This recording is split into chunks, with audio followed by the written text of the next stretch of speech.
Hey everyone, thanks for learning to play games. My name is Lance, and in today's video I'm going to be playing through the newest game in the Too Many Bones series, Unbreakable. This is the new one from Chip Theory Games.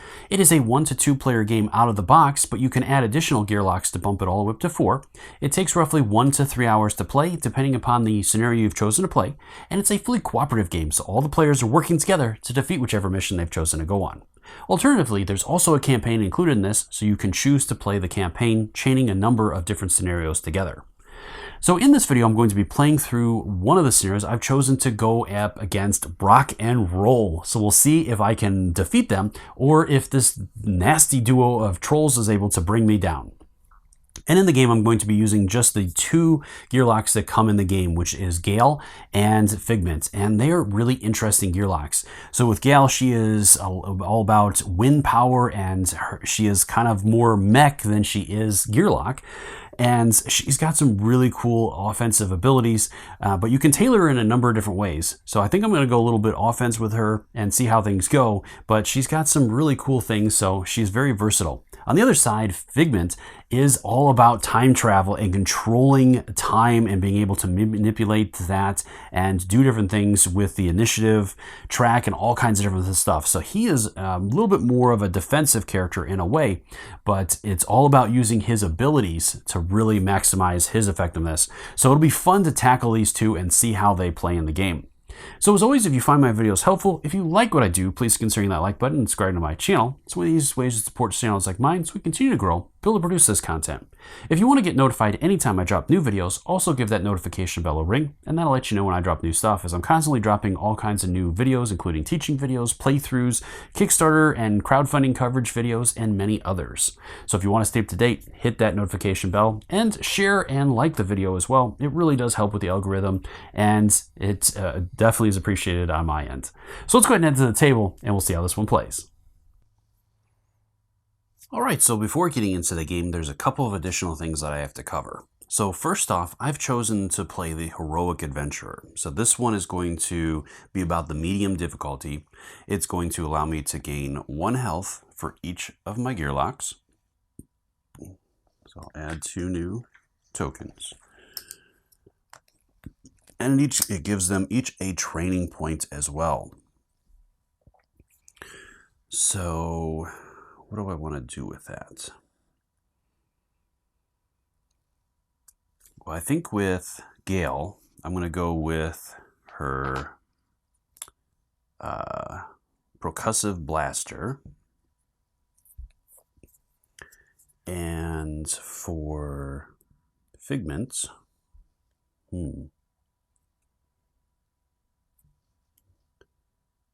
I think I'm going to get some dexterity. So I'll give him +1 dexterity. All right, and so that takes care of all of that, and we're ready to move into it. So again, I've chosen to go against Rock and Roll. And these guys are nasty, so it's going to, I have to get at least 5 progress points before I can attack them. And they have a couple of cards of special rules, so we'll see how I can handle them when I get to them. All right, so let's go ahead and pull the first card. So with this, I have the deck set up opposite so that I just pull from the bottom, and that'll be the card that I need. And our first day, our day 1, is, so how Magna Nymphis. Megawatt was one of Delaware's foremost inventors, and her old compound is a treasure trove of unique and useful creations. A search of one of her many supply chests yielded a game-changing discovery. The Frostone 3000, a device that can apply targeted low temperatures to turn lava into rock. The applications for this invention are numerous down here. Clearly, that's why Megawatt invented this. But it is quite bulky. It's really worth the energy spent to carry it, or would a lighter load be more beneficial? All right, so this one gives me 2 choices. I can go in all in, or I can go all in on the Frostone 3000 for this campaign. It's a persistent effect until the end of day 5, so I won't be able to apply it to the boss. And once on each of your turns, Gearlocks may spend 1 dexterity to change their position or adjacent position from lava to rock. So that would be helpful, and it does give me each gearlock gets a treasure out of this, or a loot. But the other one is this looks like it takes way too long to set up. What kind of product requires you to buy a separate storage chest so you can assemble it properly?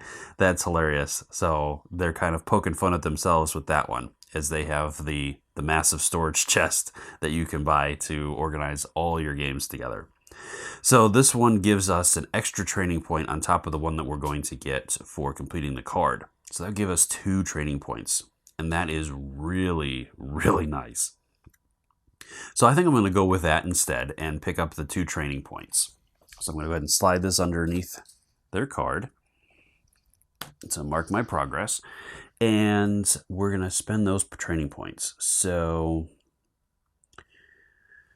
I think with Gail, I'm going to take Sidestep for her first. And as her second, I'm going to try to bump her attack up. So I got to roll the dice. And I didn't get any bones, so I am successful in that. So she's going to have an attack of 3. All right, over to Figment. I think I'll take the Chrono Trigger for him. And I think maybe an extra defense would be good. So I'm going to go ahead and try that. So I'm going to roll 1, and I'm good there. All right, so Figment has +1 defense now. All right, so those are the 2. So at this point now, the only other thing I have to handle is choosing what they're going to do. So I don't have any of the, I can't trade any loot yet because I don't have any. I don't have any of the trove loot to do a lockpick on. So now I'm into individual options. Both of my guys are fully healed. So I can search for better loot. I can't do that because I don't have any loot to trade in to do so. So I'm just going to search the area. So each one of our gearlocks is going to roll a d6. And I got a 4. So on a 4 or 5, I can reveal a 5-point baddie, or up to. So I could do that. But I'm going to see what we get for a 1-point baddie because most likely I'm going to have them during my first battle. So I found a Tainted Gearlock. This one has Lava Flow and Smoke Screen. So Lava Flow is any rock position this unit occupies immediately becomes lava. Ugh. Okay, and Smoke Screen is while occupying a lava position, this unit cannot be targeted, but it can still be damaged by non-targeting skills or other effects. Okay. That's why he only has 1 hit point.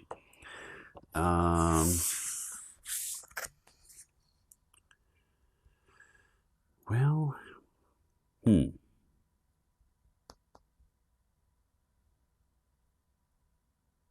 yeah, I guess I'll leave him on top. So I'm sure I'm going to be able to figure out a way to handle him somehow. And my other character, same thing, is a 5. So again, I could reveal another level 1, or I could do the 5-point. I think I'm going to do a 5-point just to see what we get here. So this one is a Doomed Experiment. This one also has Smoke Screen. It has 5 health. Oof. And Brimstone. Brimstone is anytime an opposing unit moves into a position adjacent to this unit, the unit immediately gains a gains defense 2 die, and if possible, moves 1 position in the opposite direction of the opposing unit's current position. Wow. So that one's pretty nasty. You have to pretty much take him out at range. I think I'm going to drop him to the bottom of that stack as part of that. Because that's what I can do, right? Pretty sure I can. Once revealed, you may cycle the baddie to the bottom of the stack. So I think I'm going to do that because that guy sounds kind of like a pain. All right. That is the end of day 1. So then we're going to go ahead and tick that over to day 2 and pull another card. All right, so this one is Dazed and Confused. Every time a Gearlock ventures into the Greater Break, they are faced with a small army of enemies crowding around the ropes used to scale down from Marawatt's compound. Today, however, a new idea springs to mind. What if all the Gearlocks up here just started dropping rocks onto the baddies' heads? Gearlocks tend to come up with complex solutions, so maybe it's not surprising that nobody's thought of this before. But certainly it cannot be that easy, right? The first boulder falls and cracks on the head of an orc, who falls to the ground like a sack of Zelfrey roots. Apparently, it's that easy. Alright, so now we have two choices. So we have Daze and Raise. This one is baddie points, so it's going to be a combat. And you're going to place a dazed effect die on each baddie when it enters the battle mat. Or I can choose Confuse. This one is still baddie points. And at the start of each round, choose a Confuse effect die on all baddies. If they already have a confused effect die on them, instead remove it. And this one's worth 2 training points and a loot. That's pretty nice. So let's see what those two options are. So confuse effect die on target. If this effect is already there, remove it. And units' attack and defensive stats are swiped. So during that first round, their defense and attack would be swiped. Or we can go with Daze, and until the end of its next turn, unit cannot move on its turn.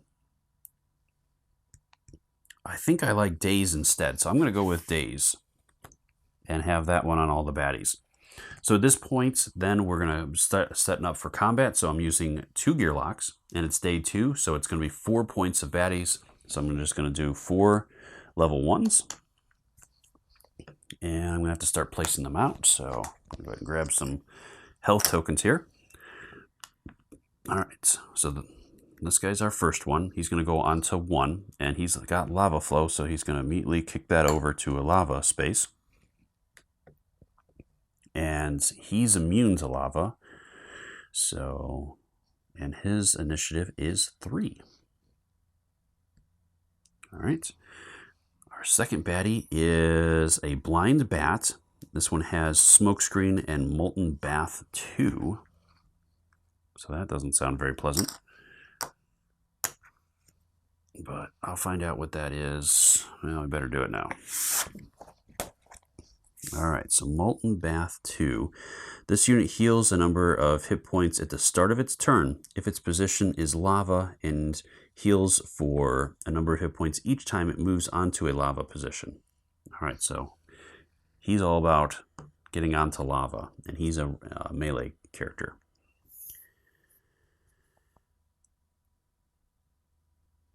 Okay, next unit. We have an Orc Scavenger. This one has rating.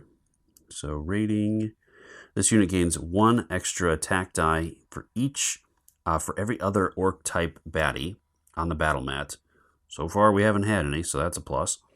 And then it also has Frenzy 1, which is if at least a number of this unit's attack dice hit, score a hit, roll an attack die again, and deal total damage of both rolls.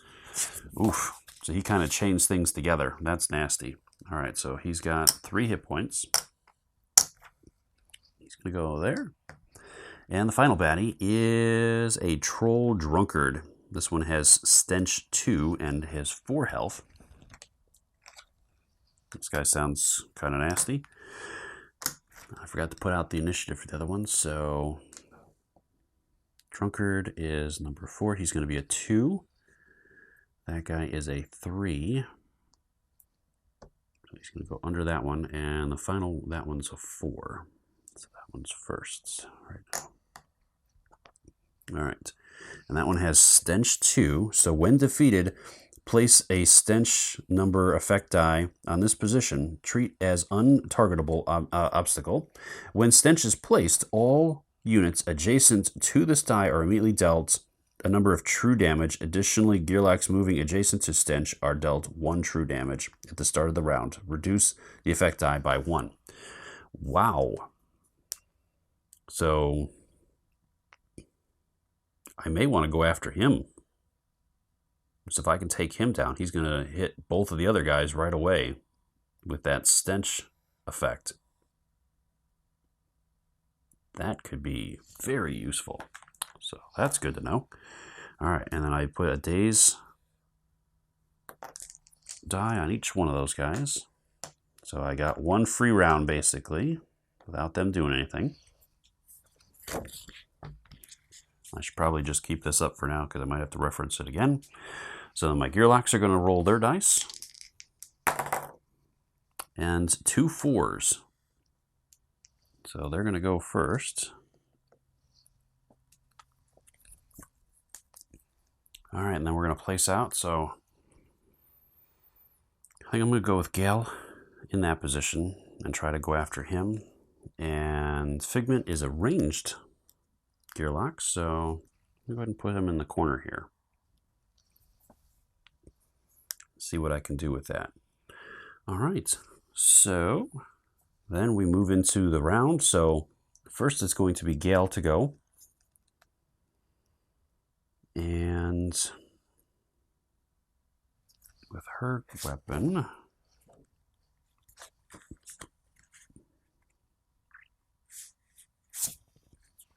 she does have the percussive blaster, and that's going to let her deal a number of damage to an adjacent baddie, then move it 2 positions in a straight line. Yeah, I don't want to do that, because I want him to be right there.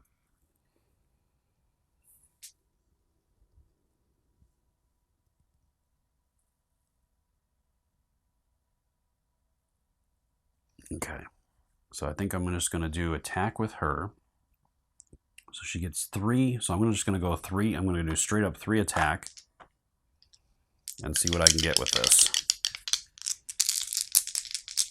And I'll worry about defense next turn. All right, so I did 2 damage to him, and he doesn't have any defense yet. Oop. Okay. And I do get a bones.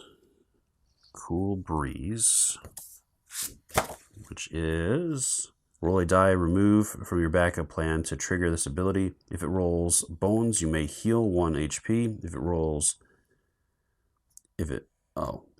no bones, you may heal 1 HP. And if it rolls bones, you may place it back in the backup plan. Okay. So if I get the vent canister, that'd be great too. All right, so that was her turn. Then it goes to Figment, and he's got 2. Now he's got the chrono trigger, so he may want to pop that. So let's see what that does real quick.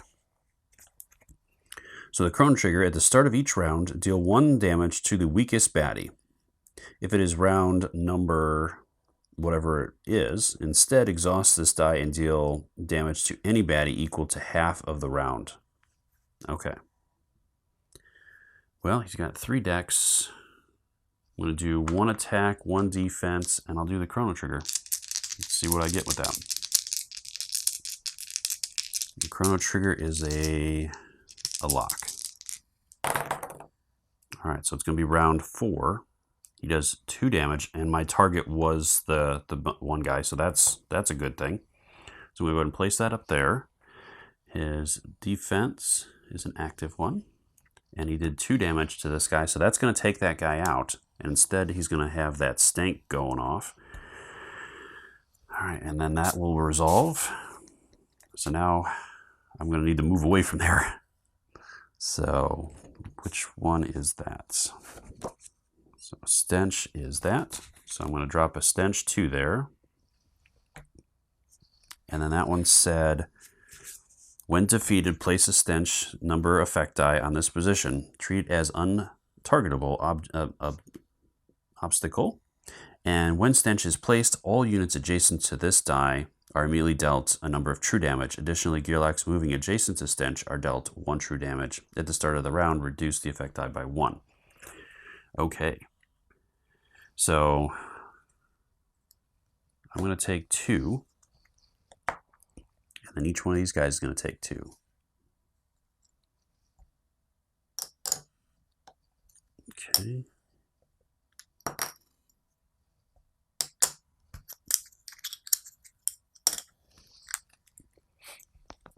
That's some stinky stuff.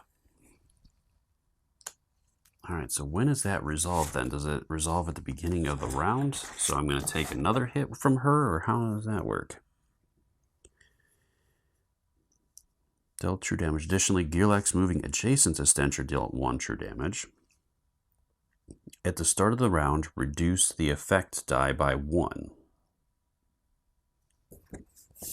All right, let's see. Yeah, so it looks like at the start of the round that's going to tick down, but I don't know if it's actually going to do any additional damage to anybody, as they're already in it. And it just specifies that Gearlax would take another true damage if they move adjacent to it. So, with that, that will have to be something I'll have to see if I can find information on. But I think for the sake of the video, then, I'm just going to count it as that it's done doing its thing. All right, so then the other units are going to go, and they each have the days on there, so they cannot move.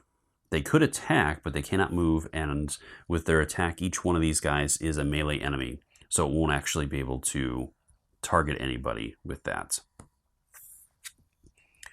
So, and then the days is going to be removed, I believe. Let's see. Place the days effect die on target until the end of its next turn. So at the end of each of these guys' turns, these are going to come off. And the green one's gone. All right, so at the beginning of the round, this is going to tick down to 1. And again, I don't think it's... I mean, that would be really helpful because that would take out both of those guys, where I wouldn't even have to worry about them. And this is going to tick up to 2. But, yeah, I don't think so. So, I think with that, I'm going to go ahead and I have 3 decks. I'm going to move 1. I have 2 decks left now. So I'm going to roll 1 defense and 1 attack die, I think. Unless I want to go with the blaster.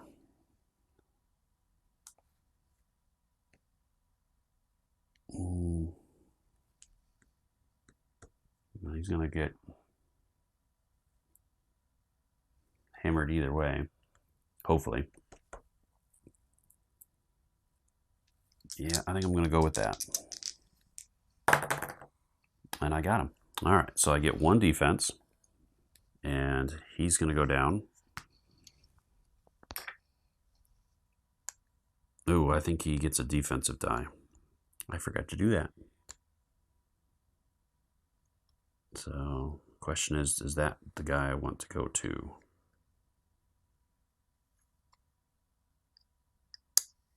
Yeah, let's put that back. And I'll change things up. I'm going to go that way instead and attack that guy. Because he would have had a 1 on him, I believe. Because I think he still gets his defense. Let me double check. Okay. Yep. So he would get to roll his defense, so that's good. So I'll handle it on the bat instead. So, and the bat is not on lava, so I can take care of that. And that'll take care of him. So he's down. And then it moves over to Figment to go. So Figment, I get 1 attack die, and I'll roll 1 defensive die, and that's all I pretty much have at this point. And that guy's on lava, so I can't target him. So I'll target this guy, and we'll see what I roll as far as these things. All right, so it's just a 1.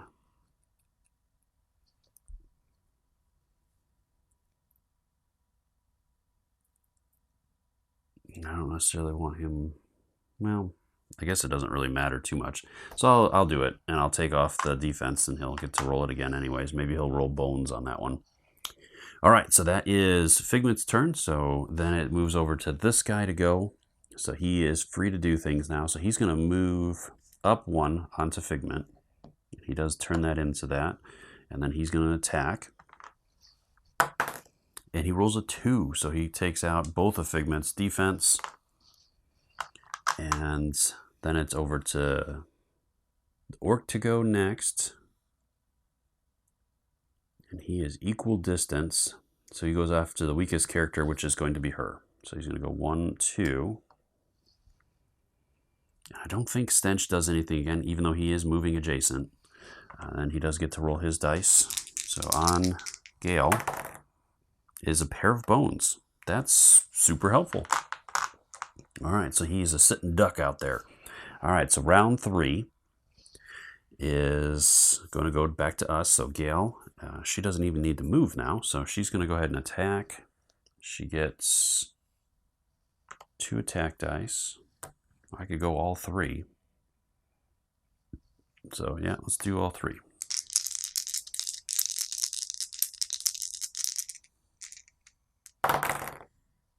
That was very helpful. I got 2 bones and that, so that'll take him out as he doesn't have any defense at the moment. And I might want to use that because this battle is going to be over pretty quick here. So Gale's backup plan, you may remove an upgrade token from one of the untrained major skill slots.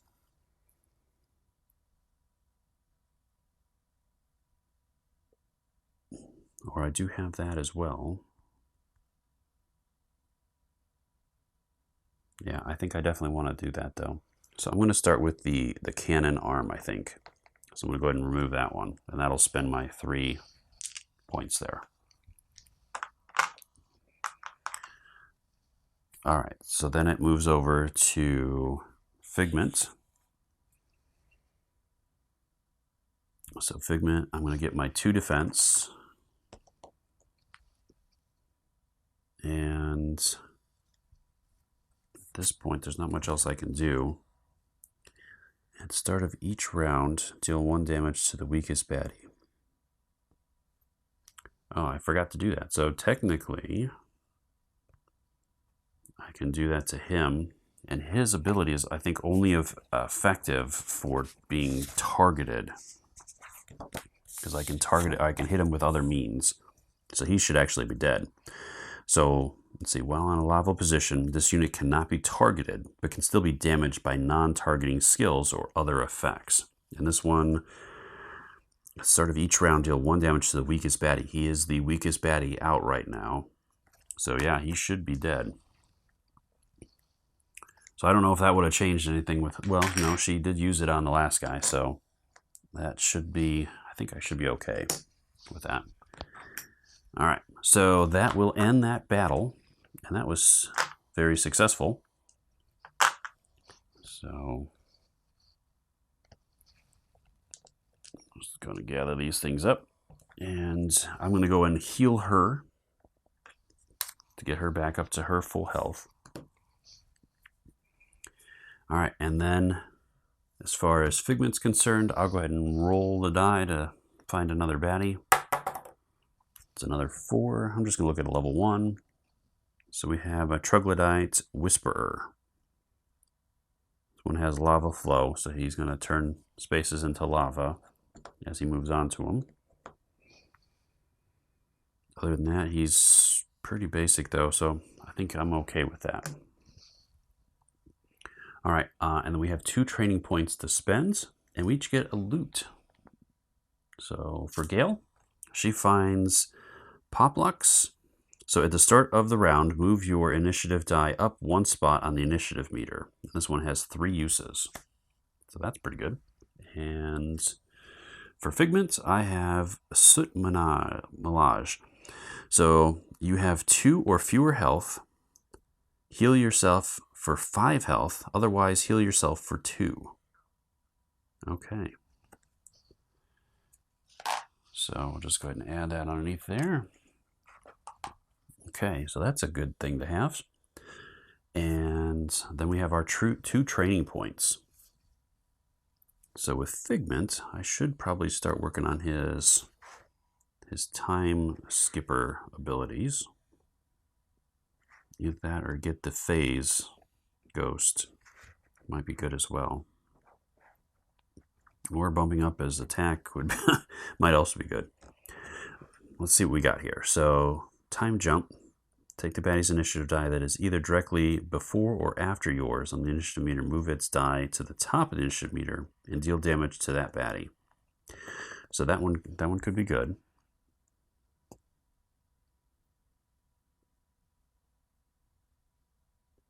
Okay, we have Schism.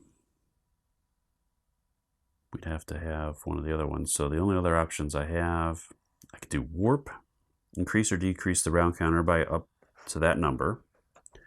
Or I could do Borrowed Time, place up to a number of exhausted skill dice from the time skipper profession, not including this die, into your backup plan on their bone side. Okay. Well, I guess let's go ahead and start with time jump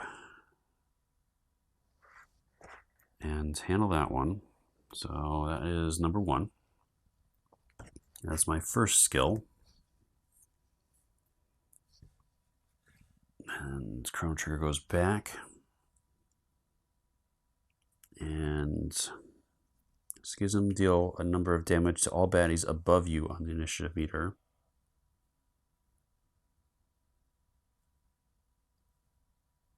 Well, let's just go all in on his time jumper and do those 2 skills. All right. And then to Gale, she gets 2. I think I'm going to take a Dex with her. That'll give her 4. This goes away. And as her second one, what else do I want? Well, I think I'm going to take Sonic Squall. That one gives me another way to deal damage. And I think that's it for her. So she's got some good offense now. And I have the arm cannon unlocked. I just have to get it. So that will give me my second point. Progress point. And that is going to end the day because I handled both of their things already. So we're into day 3. And let's see what we have here. So we have Jurassic Ore. So just because you can try to resurrect prehistoric baddies and splice their DNA into new horrifying combinations doesn't mean you should do it. But Nebulous was never one for hypotheticals. Now this abandoned lab appears to have been the site of the bioarchaeology splicing operation in which Nebulous tried to infuse monsters on his own creation with ancient Ore DNA. We don't know how successful his efforts were, but this place is giving us the creeps. Let's see if his research can offer any insights and then be on our way. All right, so we have 2 options here. One of them is a battle and one of them is a non-battle. So the first one is, it looks like he used frogman DNA to make up the gaps in the Orc genome. Take the bottom baddie from each of the 1, 5, and 20 point active stacks and place one of those baddies on this card and return the others. Treat this card as loot. Hissing Link. All skills on baddies that match the baddie's skills on this card are ignored. Single battle. Ooh, that's pretty good. Or Death finds a way to us. Baddie points, so I'll have to be facing some baddies here. There can be a maximum of 3 baddies on the battle mat at this time. All baddies are considered to be the blues, which are, I think those are orcs, instead of their printed type, and have the skill rating in addition to their other skills. So that's nasty. So I'd have to handle them quick, otherwise they're going to get tons of extra attack dice on them. So this could be an interesting battle. It's going to be 6 points. I'd have a 5 point and the 1 point baddie there. So if we could take care of him quickly, It gets me 2 training points. Or, I mean, that top ability is really nice. Being able to nullify that. And it's a 1, a 5, and a 20.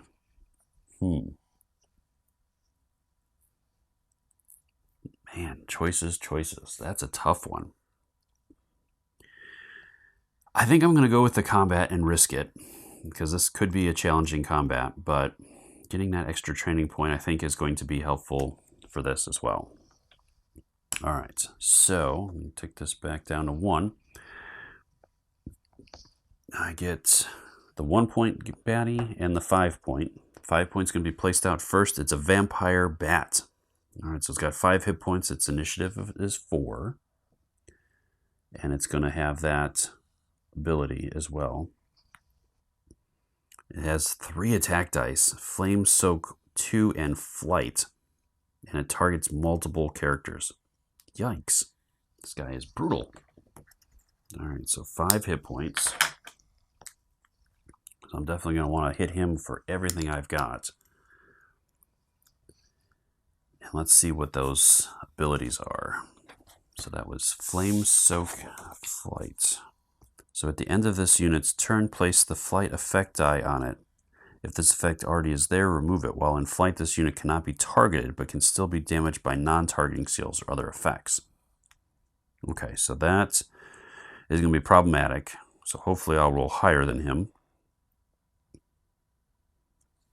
Otherwise, he's going to hit me, and then he's going to plop up and be out of here. And then I have the Flame Soak 2, remove a number of HP from the closest gear lock on a lava position and place the HP under this unit. May exceed its HP stats. If no gear lock are on lava, remove the HP from the closest baddie on lava if possible. All right, so he is all about taking life from others. And the next baddie is going to have that, where he's always on lava. So that's going to be interesting. All right, so he is going to be, he's got 3. Just 3. All right, so then they both have raid as well. All right, and then he is initiative 3. And then it's over to us. So let's see what we get. Oh, no. That is terrible news. All right, so I'm going to be last. So the vampire bat is going to be able to hit and then fly up. All right. So yeah, this is not going to go well, and I don't get my defense up right away either. Oh, no. All right, so I'm going to go here. And she might as well go here. And be right next to it. Yeah, there's nothing I can do about that either. Well, what is her skill here? So she is an auto mechanic. Gale has major skill dice, which have their own effects and also enhance other skills in the same profession.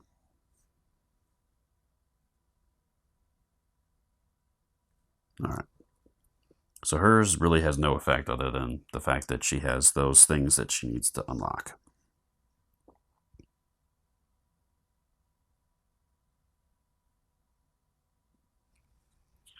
All right, and Figments, what you got here, just to make sure, time adept. So during battle setup, after all the dice are rolled, you may re-roll Figment's initiative and use the new results. Also, if all dice are rolled,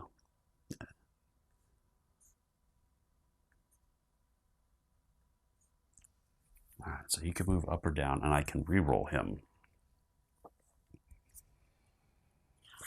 Would that even do any difference here? He does have 3 results that are higher.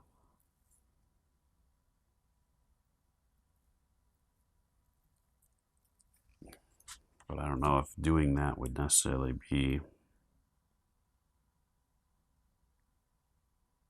Yeah, I think either way, it's not really going to matter too much.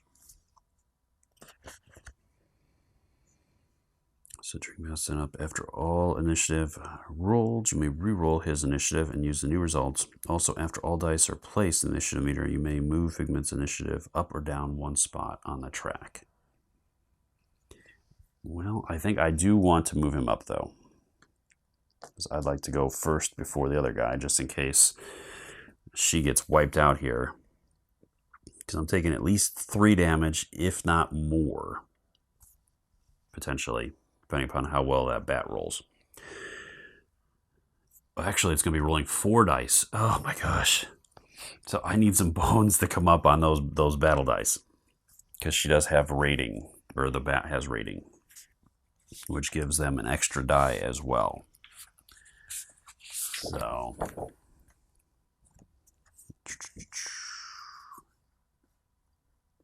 this unit gains an extra attack die for every other orc type baddie on the battle mat. So yeah, there's one other orc baddie that's considered an orc right now. Yeah. All right. So let's see if Gale lives through this. We get some 2s, I'm in trouble. It's 3 damage. Okay. So it's 3, and then it does fly away. Which is, what's the flight one? Flight one is this one. All right, so then it flies away. All right. So at least I didn't die. So that's a plus. And then the flight, what was that one again? So at the end of this unit's turn, place the flight effect die on it. If this effect already is there, remove it. While in flight, this unit cannot be targeted, but can still be damaged by non-targeting skills or other effects.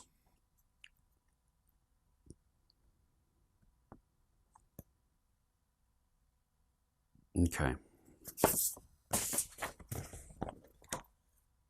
So I think with Gale,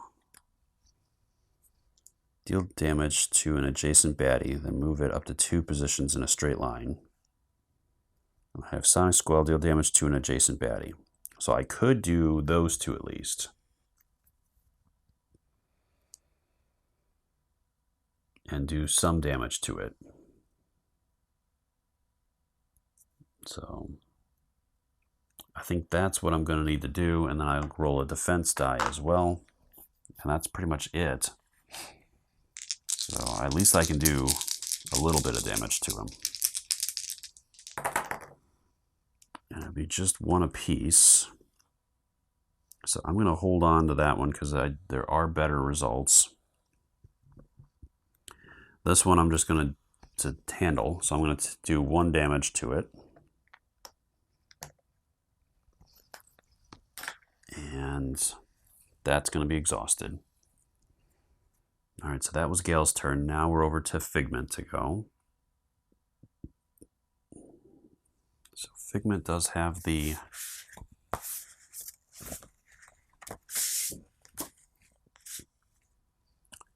All right, so he has Time Jumper.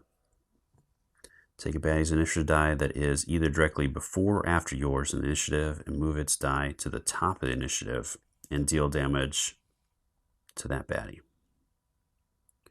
All right, so that could be useful because that baddie is directly after me, and that would skip his turn this round. I do have Schism as well. Damage all baddies above you in the initiative meter. Okay, I do have Dex 3.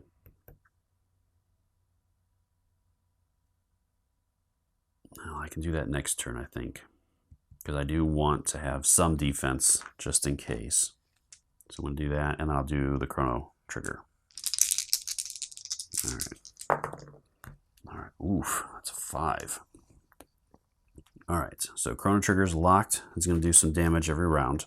I get 1 defense. And the Time Jump, take a baddie's initiative die that is either directly before or after yours, and move it to the top of the meter, and then deal damage to that baddie. All right, so he's going to take 1 damage. And this is should be lava.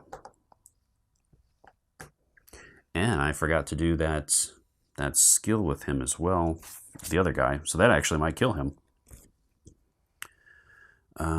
Disruption, which one was that? That was the Flame Soak. So remove HP from the closest gear lock on a lava position. So neither one of us are on a lava position under this unit. If no gear locks are on lava, remove HP from the closest baddie on lava if possible.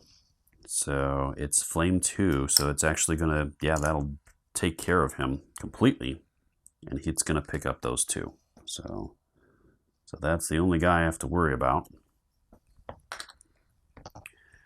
as this guy goes down, which actually helps out, as then that guy isn't going to get his raiding ability either. All right, so that's going to be exhausted. And then the Chrono Trigger is going to, at the start of each round, deal 1 damage to the weakest baddie. Okay. All right, so that is the end of the round, as he was the last one to go. So this is going to be round 2, so that's going to automatically deal a damage to him. And then that one's gone. So now he goes, so he is going to remove this at the end of the round, and he's going to be rolling 3 dice on me. So again, this is another critical moment here. It's 3 hits. So unfortunately, she's going to go down. So she is eliminated at this point. So it's just over to Figment to be able to hopefully handle this. All right, so I'm going to go ahead. She's out, as that'll clear that as well. All right, so Figment, I'm going to go ahead and roll this. I'm going to roll a defense and another attack. All right. So it is going to, at the end of its turn, so it is landed at this point. So I'm going to get to do 2 damage with the Schism to all baddies above you on the initiative meter. We'll take 2. And then I'm going to do 1 additional with the attack, and I get 1 extra defense. All right, so that takes care of that. And then for its turn, this is going to be round 3, so it's going to take another damage from Chrono Trigger. It's going to move 2, and then it'll fly.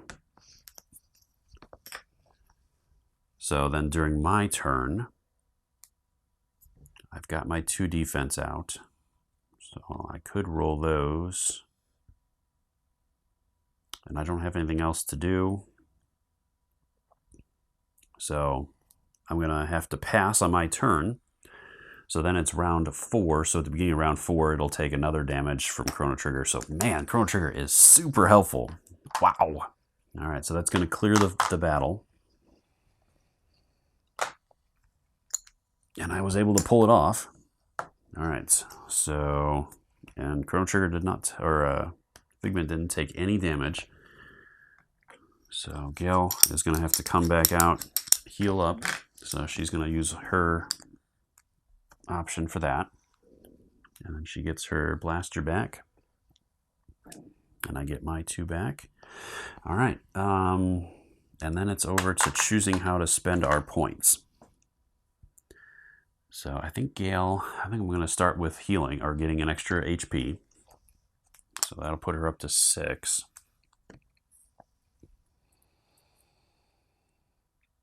And the question is, do I just lean into her attack and get the arm cannon, or do I go defense? I think I'm going to get the arm cannon, because she does have that ability that she could lock it for the rest of the adventure, depending upon what I get on the roll. So I think I want to be trying to roll that sooner rather than later. So I'm going to unlock that, because once I get that, that would be very helpful. And then over to Figment. What else does he have? He has Corner Buffer, At the start of each round, grant 1 buff HP to the weakest. So those chrono things could be really good. So I may want to go for that. Oop, I put that back. That should be... Whoops. So not only could I be dealing damage, I could be also buffing, which would be helpful. Otherwise, I could go after Warp, which speeds things up or slows them down. Or I do have the Borrowed Time, which would start getting me bones, which could be good as well. I do have the Temporal Rectifier as well, which I think I'm going to go ahead and try that one. So that is number 10. So that'll get me that there. And the question is, do I just try to get some more attack going? Or I could just lean into my dexterity too.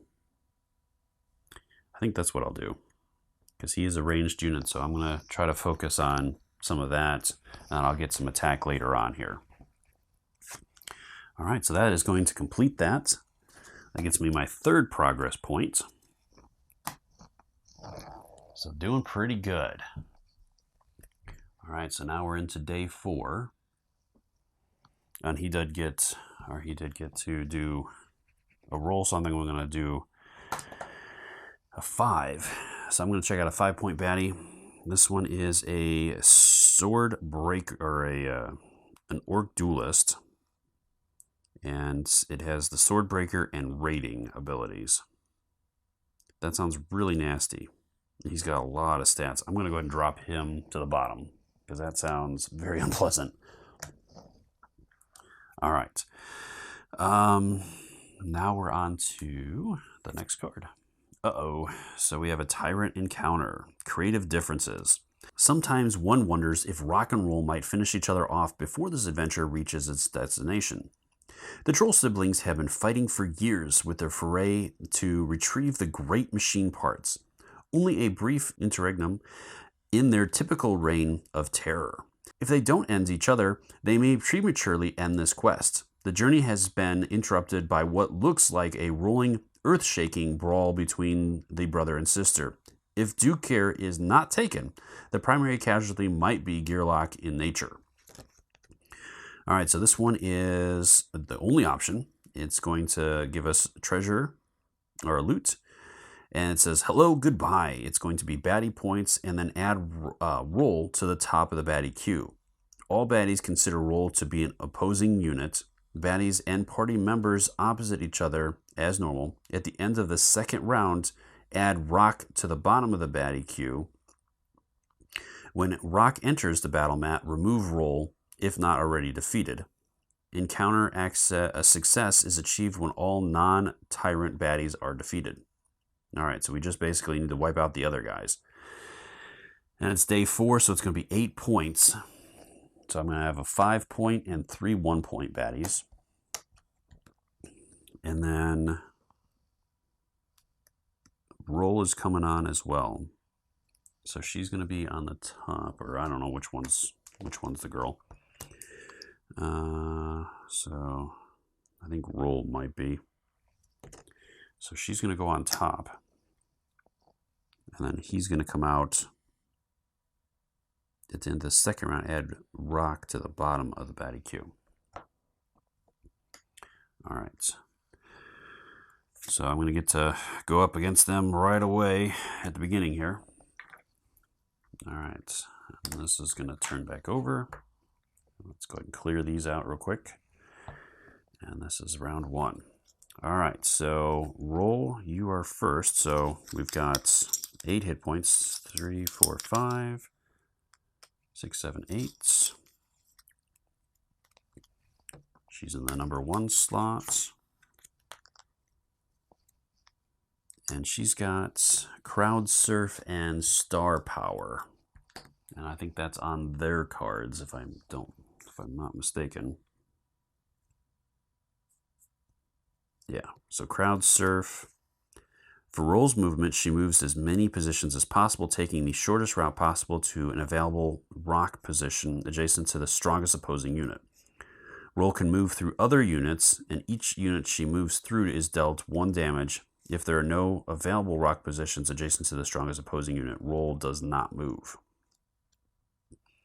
And then Star Power, Roll can only lose HP from lava damage, fatigue, and damage dealt by red baddies. Whatever, I can't remember what the symbol is on that. So, well, that's great. So she's hard to bring down. I better keep that close. I'll put that over here. All right, then the 5-point baddie is going to be next. Up on Roll is a 3. So she's going to be there. Okay. So then we have an Orc Watchman. He's got 5 points. And he is initiative 5. Wow.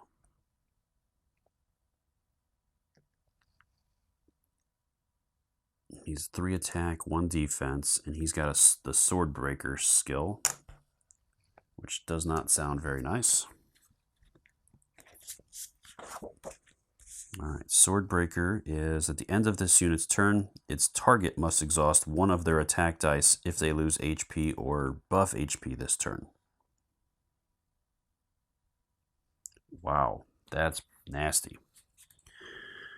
Alright, so he's going to really diminish our abilities to do damage. Yeah, once he gets going. Alright, so next we have the Troglodytes. Or a Trug Gearlock. This one has Lava Flow and Brimstone. It is initiative 3. 3 health.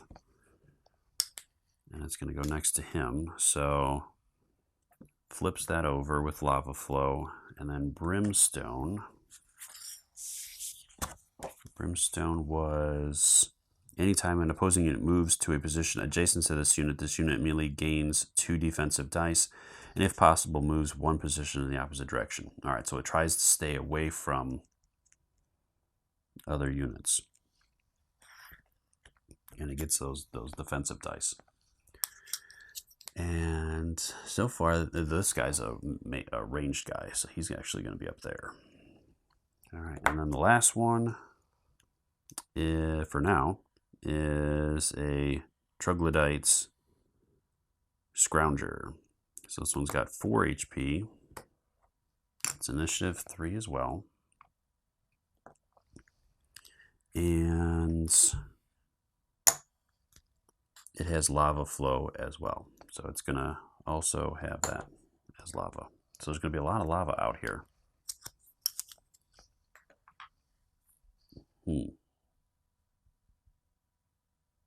Okay, so that's it for that. So there's still 1 baddie available.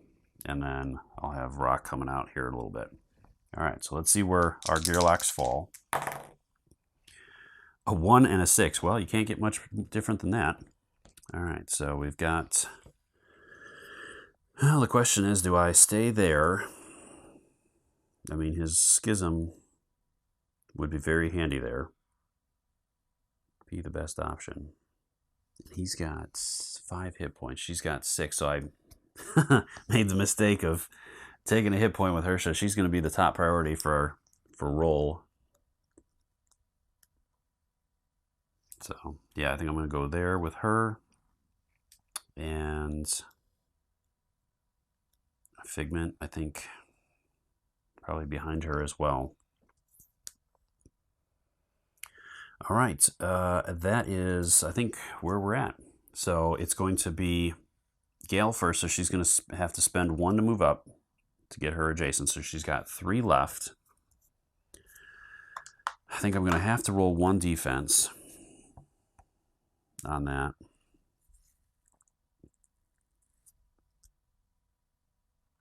And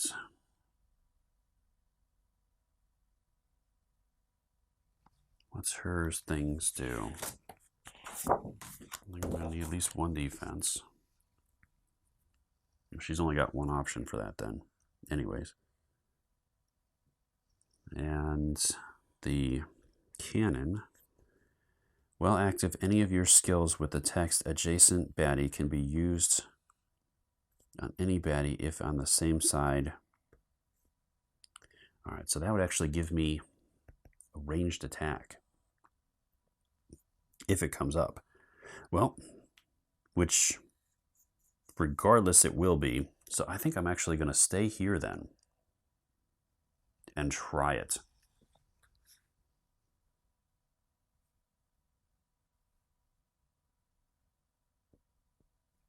Okay. We'll see how that goes. I'm going to use that, and I'm going to use all three of them, and see what happens with this.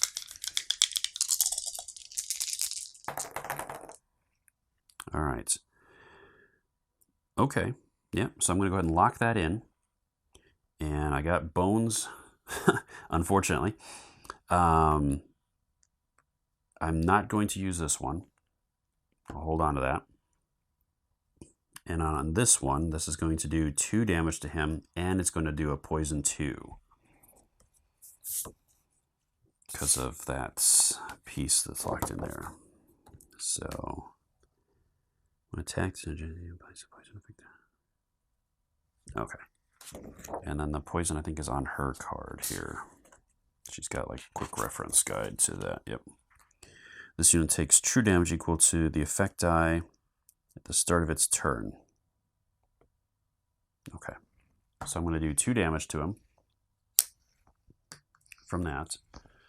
And then he is going to get the poison 2 placed on him. All right, that's going to be exhausted. And the cool breeze lets me heal.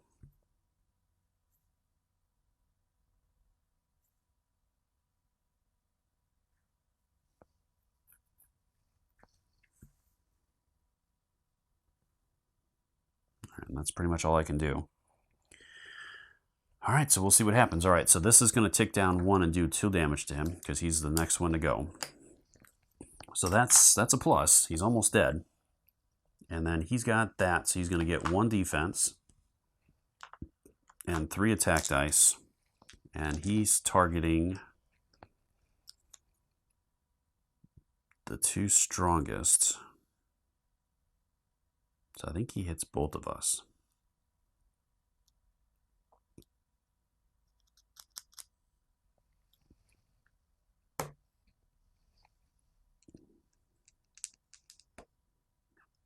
All right, so let's roll his defense first. So he's going to get 1.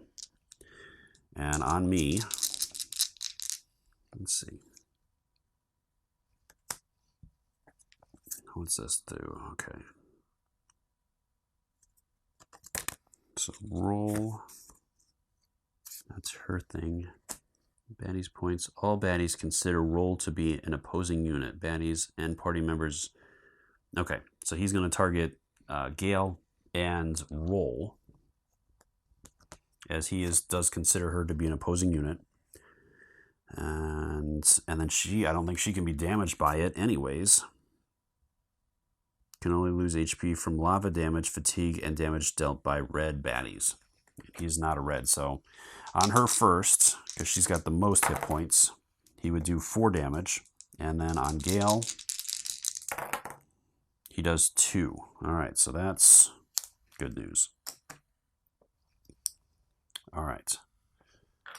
So, could have been worse with that. All right. And that is going to end his turn. So then it's over to roll to go. So she's going to do the crowd surf. So for Roll's movement, she moves as many positions as possible, taking the shortest route possible to be to an available rock position adjacent to the strongest opposing unit. So unfortunately, that is a figment right now, Roll will move through other units, and each unit she moves through is dealt 1 damage. If there are no available rock positions adjacent to the strongest opposing unit, roll does not move. All right, so so she has 2 options. She could go down, over, and over. She could go down here, or she could go through and down. So the question is, she moves as many positions as possible, taking the shortest route. So the shortest route is any of those 3.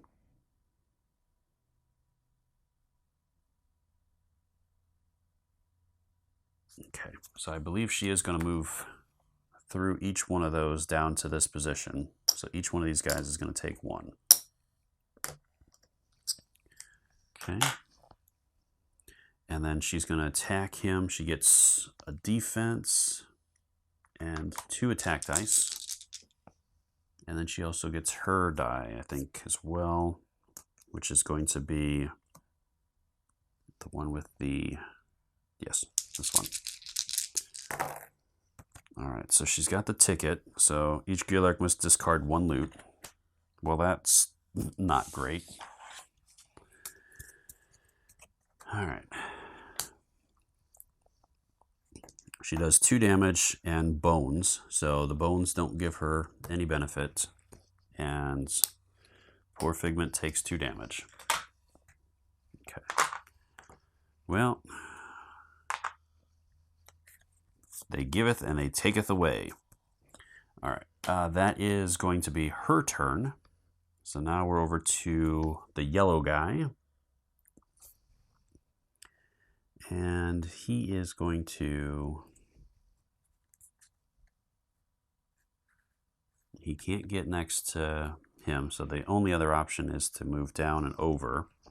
Just going to put another lava thing here. And he'll attack Gale for 1, and he misses.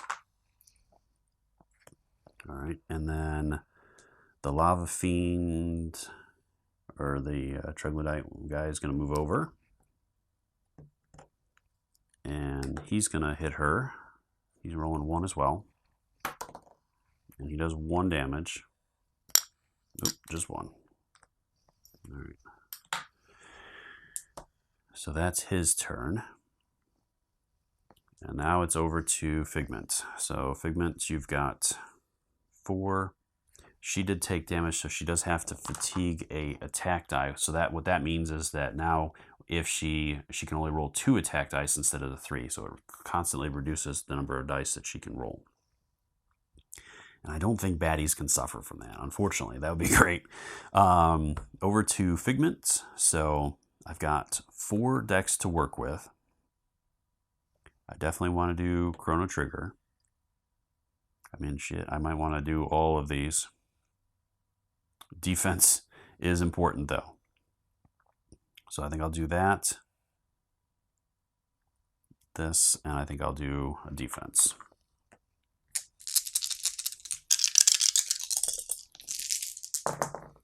All right, so I get 1 there. Schism did not go off. I'm not going to do it for that. All right, Chrono Trigger is there. Do I want to do Chrono Trigger for that? It's a 2. I think that's the lowest result possible. It is. I did terribly on that. I think I'm going to hold that as well. And this one actually did decent, though.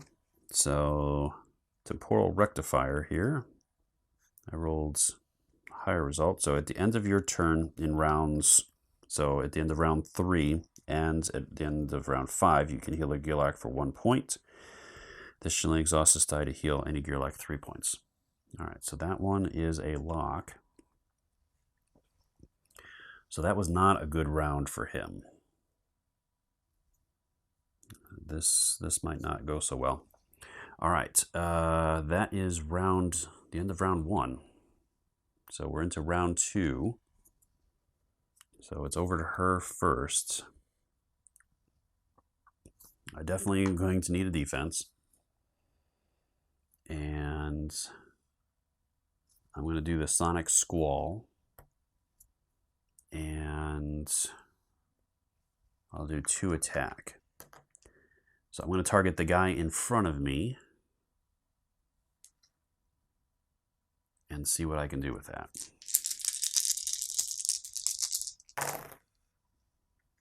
All right, so 2 damage, and the squall goes off. And I think I'm going to go with that. So that's going to take him out. All right, that'll drop that out, and then he's gone. And I did not get a defense. Oh, man, that's not good at all. So that's it with that.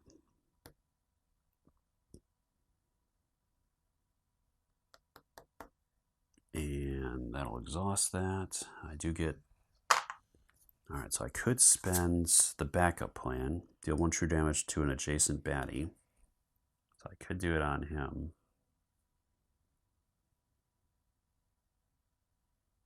Or I could just keep holding on to him. I think I'm just going to hold on to him for the moment.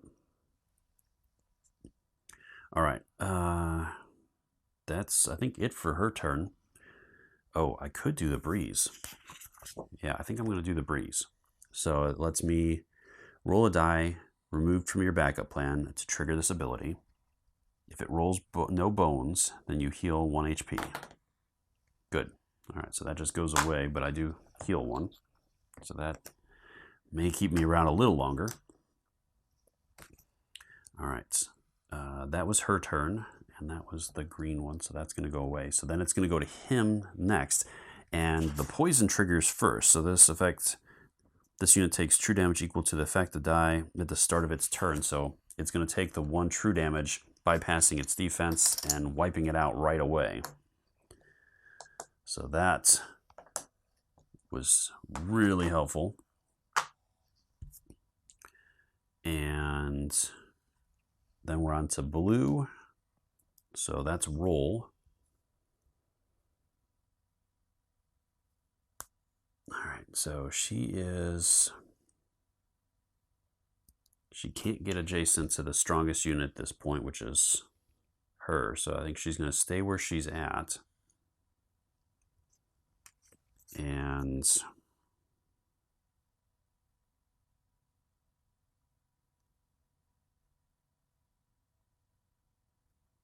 I think she's just going to go ahead and attack then and take him on. So she's going to do 1, 2, and this one. That's a lot of bones. All right, and it's a ticket again. We don't have any loot to lose at this point, and she doesn't do any damage. So very, very successful there. So now it's over to Figment again. And I'm just going to go ahead and keep working on that buff. And, oh wait, no, this guy goes first. So he's going to attack her for 1, and it does 1 damage. So she loses 1. Okay, now it's Figment's turn. So I'm going to go ahead and roll a defensive die. Is there a point?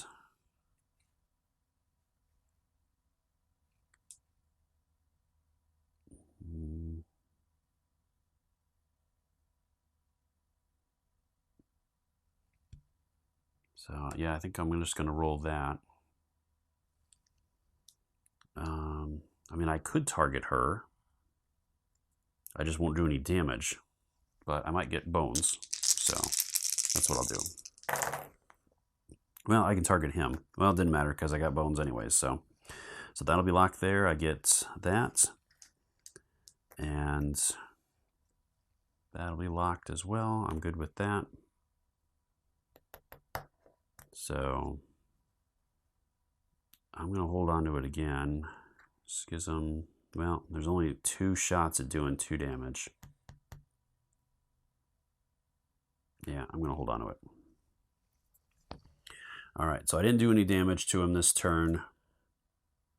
And that is the end of round 2. That is everybody that's gone. So, well, unless I want to do charge up, add 1 bone to your backup plan.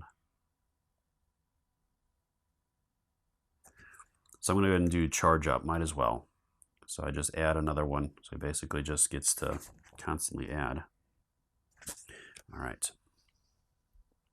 So it is round 3. So that's going to trigger this. And it is the round that's numbered. So at the start of the round, deal 1 damage to the weakest baddie. If it's the round number instead, exhaust this die and deal damage to any baddie equal to half of the round rounded up. So I do 2 damage. So that's actually going to take him out because he's the weakest baddie. And I think, is it roll? When is this? At the end of the second round, add rock to the bottom of the queue. And when he comes on, then roll is removed. Okay, so she's going to be gone because he is going to come out. So I'm going to add this one first. So that's number 2. This flame soak, it's 3. Then it's going to be initiative 4. All right, and that one's going to go up there. Okay.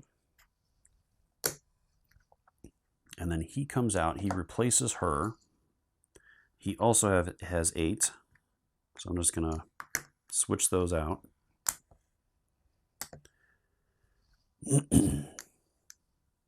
And he's initiative 4,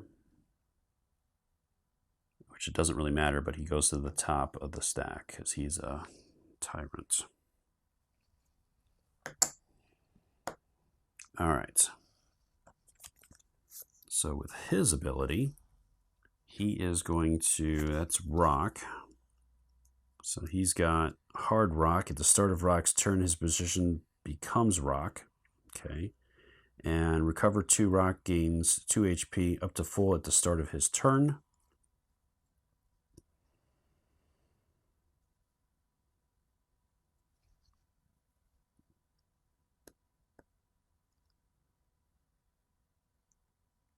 Okay. And then that's going to be removed.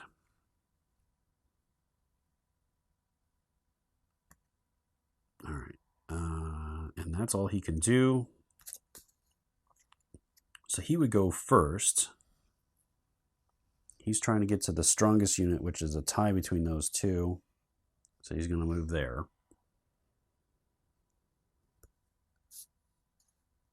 All right. And then it goes over to Gale's turn.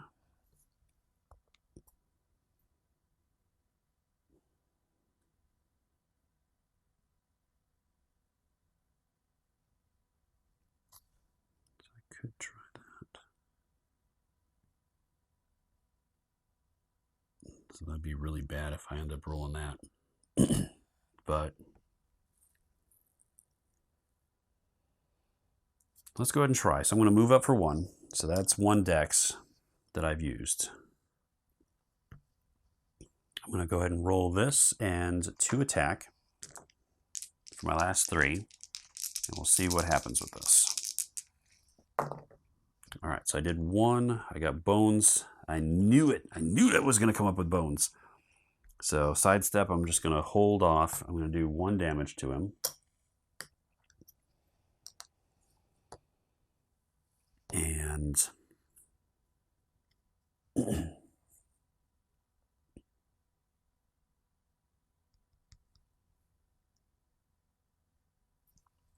what else? I think I'm just going to hold there. I mean, I could do the vat canister to do a damage to him, but that's not enough to bring him down. So I think I'm going to try to heal. This one has the lower count on it. All right, so I do heal 1 because I'm going to lose 1 right away from the lava. So that'll hold there. Then he's going to attack. He's rolling 1 die on her. He's going after the weakest unit. They're tied. He does 2. I knew he was going to do 2 damage. Okay. And then it's over to, or actually he would go last. So let's not do that just yet, but if he goes, he's going to roll 2 damage. I was thinking this guy should be gone. So it's going to be Filament next, so I'm going to roll this. I've got my 2 defense out, so I'm going to do an attack die. And I might as well roll that as well.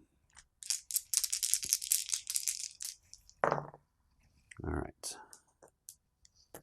So that one lets me take a baddie's initiative die that is either directly before or after yours on the initiative meter and move its die to the top of the meter, dealing damage to that baddie. So doing that, this would flip it up to the top, but doing 2 damage to it would eliminate it, so it's not going to be able to do its damage before it goes off. All right. And then I wouldn't use that, but that I think is actually going to end the battle. So at the end of the second round, okay, encounter success is achieved when all non-tyrant baddies are defeated. All right, they've all been defeated, so I think that is going to end the round right there and then. So I'm going to go ahead and take these off.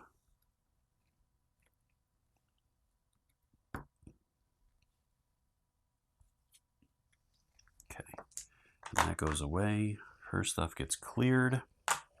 I'll take these off. And his stuff's gone. So those 2 are nasty. I get to fight them in 2 rounds. All right, so I'm going to go ahead and heal her. And I'll do the same for Filament. So instead of doing anything else. All right. They are going to get 2 training points though, so that's going to be good. And this all gets flipped back over. All right. I'll just go ahead and add that up there. So I'm at 4, so I just need 1 more to be able to face them. All right, and I get my 2 training points, and I'm going to leave that locked. That poison is super helpful. So I could get the distortion charge. And that one is going to let me deal damage to an adjacent baddie, then place the baddie or place on the baddie until the end of the baddie's next turn. Its defense stat is reduced by that number.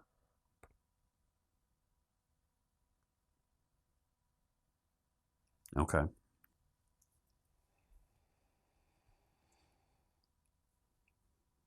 So that could be pretty helpful.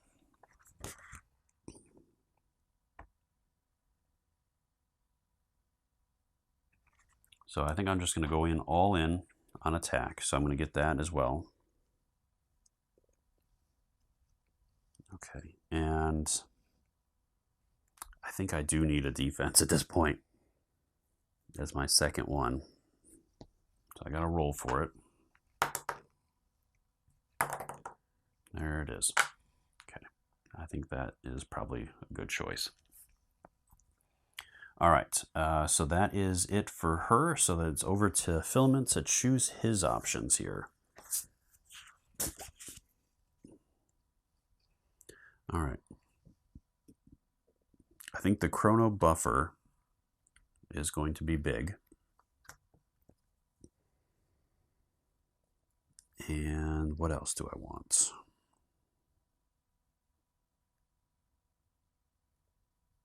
So I could do warp, increase or decrease the round counter by 1. Or I could do borrowed time, which lets me place those. That's going to be more kind of helpful to pour at the end of your turn in the round's stun. Or the splicer at the end of your turn on rounds, you may weaken. Okay. So I'm going to go ahead and try to do an attack, because I think it would be good, okay, to get a little bit of offense going here. All right, so that'll take care of his thing. So then it is, we've healed, so that handles our personal options for the day. We don't have any loot to worry about at this point, so yep. All right, so it is day 5.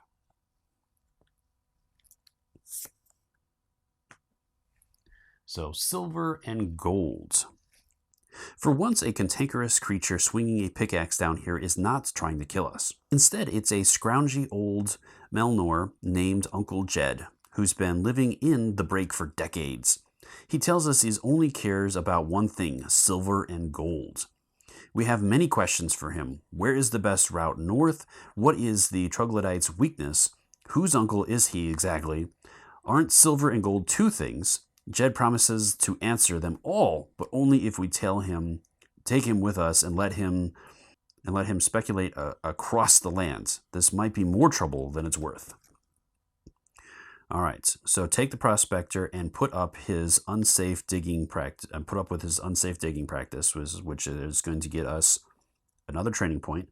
It's persistent before each non-tyrant battle. One Gearlock's starting position of the party's choice becomes lava. Okay, or give him the mine shaft. Shuffle special encounter Molnar confrontation in your encounter deck, but that would get us a trove loot. Piece. I mean, getting the 2, and in the next battle, I could basically go into the Tyrant battle at this point, and that would give me my 2 additional training points. I think that's what I'll do, because I mean, it's not going to have any effect on me with that. So I get 2 more training points, and I can do some checks as my Gearlocks are fully healed at this point.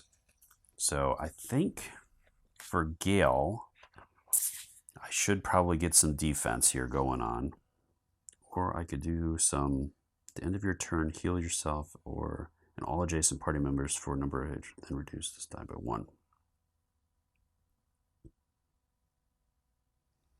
All right, so I think I'm going to go with Wind Funnel, and that is number 3. And then I think I'm just going to take another hit point with her. That'll give her 7. That should hopefully keep her around 2, 4, 6, 7. Okay. All right, so then it's over to Figment to go. And with Figment, the start of each round. So, and I think Warp might be a good option. So I'm going to do Warp for 1. And giving me an extra dex will let me roll a lot of different options here. So I think that's what I want to do. I'm going to try that and see if that works. All right. And I'm just going to put this under them because I'm going to set up for that battle next. Now that I have my 5 progress points, I'm going to choose to go after the Tyrants and try to bring them down. So that's going to make it day 6. I could do a peek. So I get a 1-pointer, Eruption, 2, 3. I think I'll hold that guy. And on Figments, there's a 3, so I can look at another one. Lava Soak. I'm going to drop them down. All right, that is that. So now we're moving into the Tyrant battle. All right, so rock and roll. Since childhood, the troll siblings rock and roll shared a passion for banging heads in the pursuit of power. The death of troll ruler Nam offered the vacuum atop the troll hierarchy, and rock and roll teamed up using their brawling prowess to take control of the underworld tribes. As the siblings' reign has continued, however, their jealousy has reared its ugly head, an ugliness only rivaled by the heads of the trolls' own bodies. All right, so we will rock you. Shaky ground. So shaky ground is, I think I'll have to double check that, but I think every time you get hit by an enemy, then the ground turns to lava. So baddie points is going to be, it's not going to be changed since we're only a party of 2. If we were 3 or 4, that would alter. Create the baddie queue using as many red as possible. So I'm going to have 2 5s and 2 1s since it's day 6. So I need red enemies. So neither one of these guys is red. Do I have any reds? So there is a red there, and nope. And there's a red there. So we're going to have 2 of the Troll Cave Masters. Okay. And do we have any red ones in the 1s? There's 1 there and 1 there. Okay, so we do have enough for that, so it's not going to matter. All right, so there's my 12 points and baddies. Okay. Place rock on top of the battle queue. Then place roll on top of the battle queue. Before battle, the following positions are lava, so these 4 here. Okay. All baddies, including rock, consider roll to be an opposing unit. All right, so I got to put them out first. So let's go ahead and handle those 2. So each one of them has 8 hit points. 2, 4, 6, 8. And they're 1 and 2. So I guess it doesn't matter terribly. So rock is on top, and then roll is on top of that. So roll would be first, then rock. So rock is over here. Roll is over there. They're both melee. And then we're going to have the 2 5-point baddies out there. So the first one is a Troll Cave Master. Well, they're both Troll Cave Masters, so he has 5 hit points. And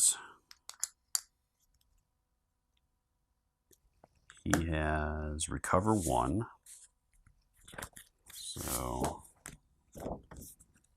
Recover 1. This unit gains HP up to full at the start of its turn. So we get 1 health back each time it starts its turn. And it does have Taunt, but that's only triggered when you get bones for him. So place a taunt effect die on this unit until the start of its next turn. Adjacent opposing units must attack this unit. Units with multiple targets will attack this unit multiple times. All right, so that is for him, and it's the same thing again. So 2, 4, 5. And I forgot I haven't done their initiatives yet. But I'll take care of that real quick here. So these guys are both melee. All right, so roll is 3. Rock is 4. So he's going to go first. And then both of those guys are 3s. So 3 and 3. All right, and then we still have 2 1-point baddies in the queue. Roll, yep. And then for our initiatives is a 5 and a 2. So Figment is dead last, and then my character is there. Okay. So I'm going to go in the front here. And I'll just go right behind her with Figment. All right, we'll see how this goes here. So I actually get to go first. Getting defense up would probably be really good at this point. So I'm going to go with 2 defensive dice. And Wind Funnel might be a good choice. And then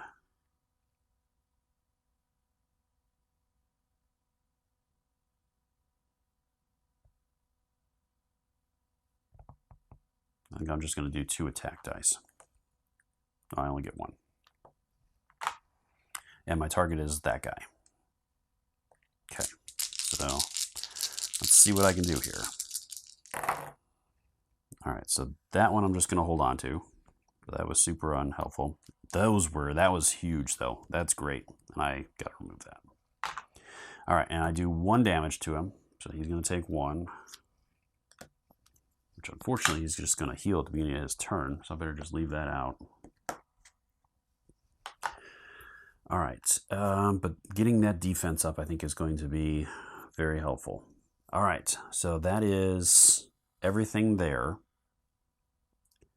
So let's see, with these two, all baddies, including Rock, consider Roll to be an opposing unit, and Roll considers Rock to be an opposing unit. All right, and he's got Hard Rock at the start of his turn. His position becomes Rock, and Rock gains 2 HP at the start of his turn. Okay. All right, so he can't get to her, so he is going to move to me. So 1, 2. And he gets 2 defensive dice, 2 offensive dice, and his ability, or his dice here.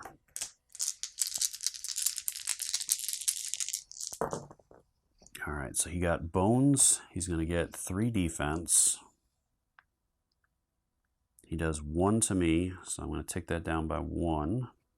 And the Flame is Face Melter. Each position that is currently occupied by Roll or a Gearlock becomes lava.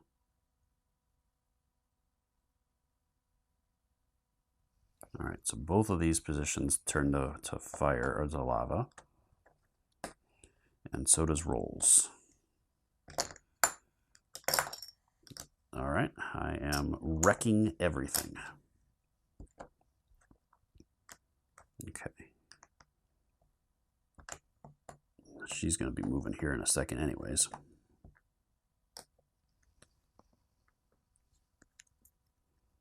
All right. So I handled all that.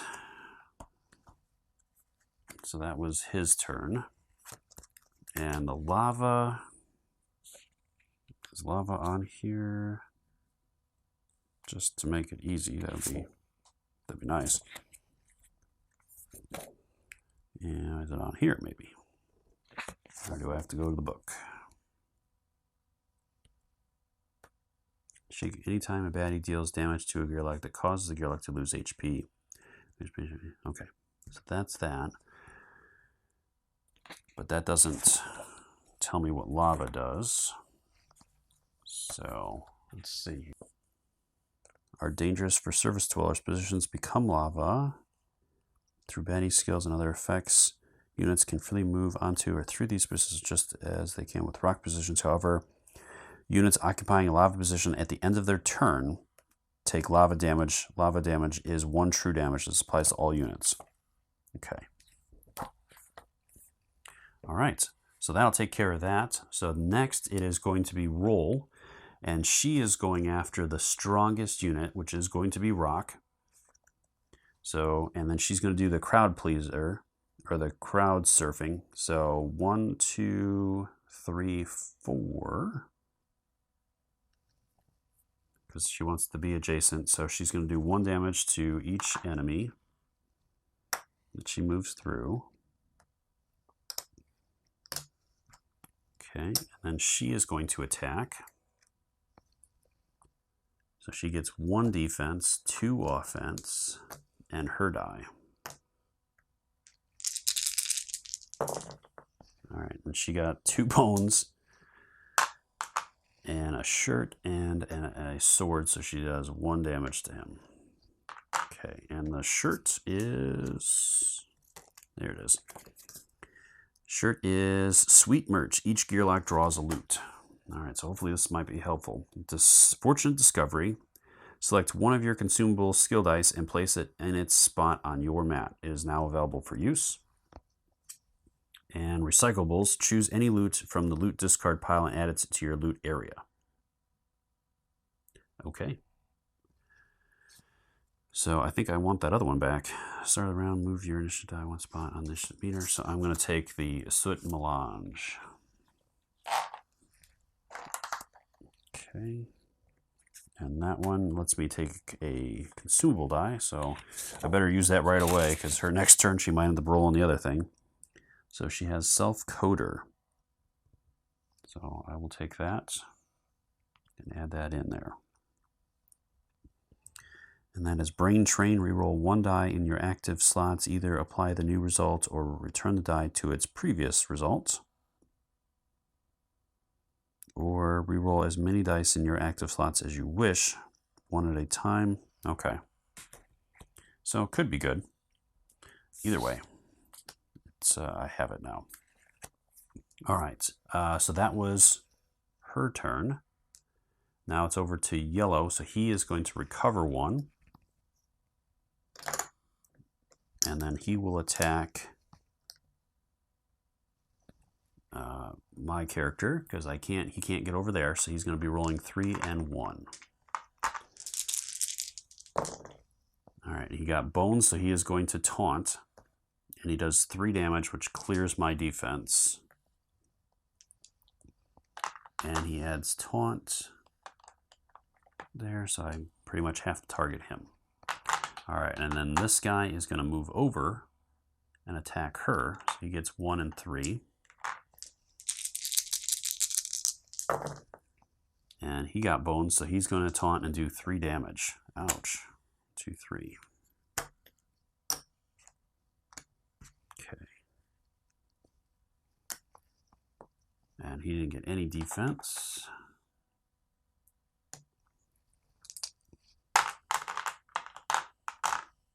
All right, so that is both of them. So it's over to Filament to go. So I've got 5 decks. All right, so I'm going to do Chrono Trigger. I think I need the Chrono Buffer. Bottom of the line, so I'm going to go ahead and do both of these. And I think I'll do a defense to start building that up. Yeah.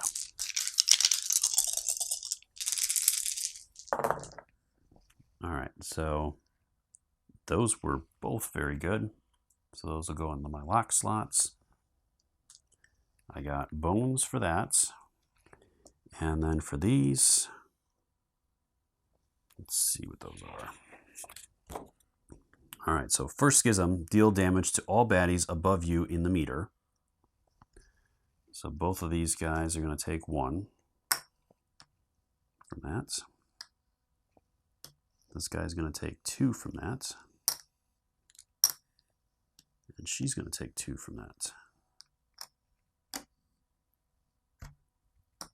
Okay, that takes care of that. And then this one is take a baddie's initiative die that is either directly before or after yours in the initiative meter. Move its die to the top of the meter and deal damage to that baddie. So that would be the green one.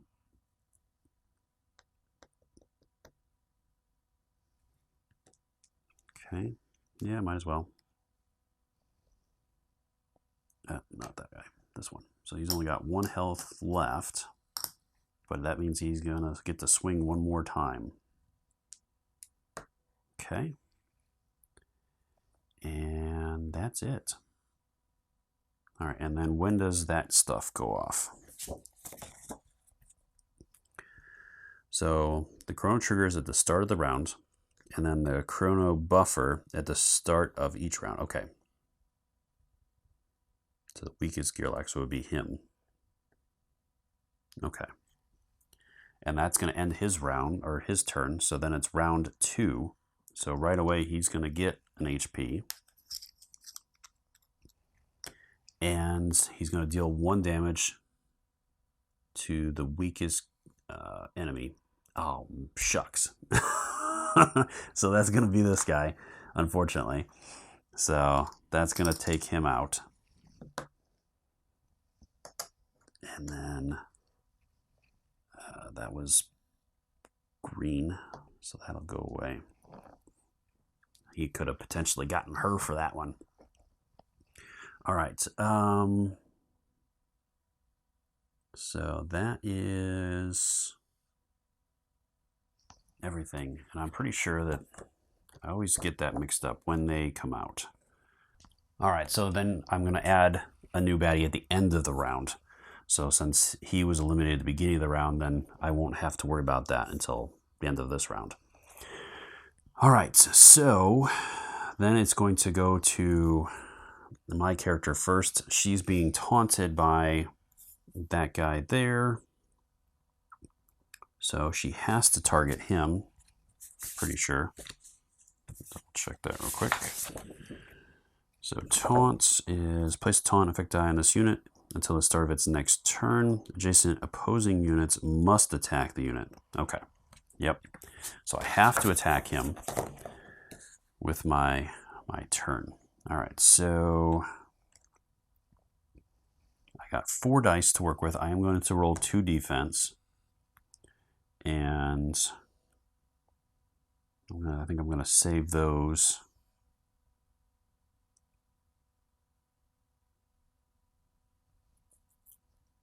For later.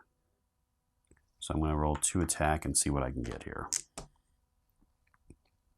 Question is, do I want to move? Because I am on that lava space. It's just going to deal me a damage.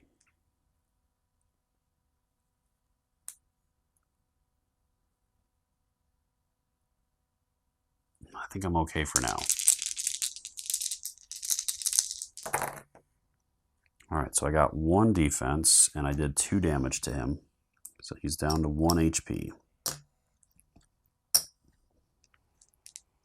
All right, so this round's not going to go as well. All right, that was her turn. So now it's over to him to go. So again, he's rolling his 2 defense, 2 offense, and that. I do lose 1 true from that. So he's hitting me because I'm the highest. Yeah, I'm the strongest right now. Actually, it's tied. So yeah, he's already adjacent to me. So I think, yeah, he's going to go after me. Wow. Did I get lucky or what? All right, so it does turn her spot to fire. Okay. And these guys are already on fire, so I think I should have lost 1 for him as well. Okay. All right, so that is that. The taunt. All right, so 1 and 3. So he's targeting her. It still could be ugly. Oh, this one's going to be next. All right, so she is going after the strongest, which is going to be Rock at this point.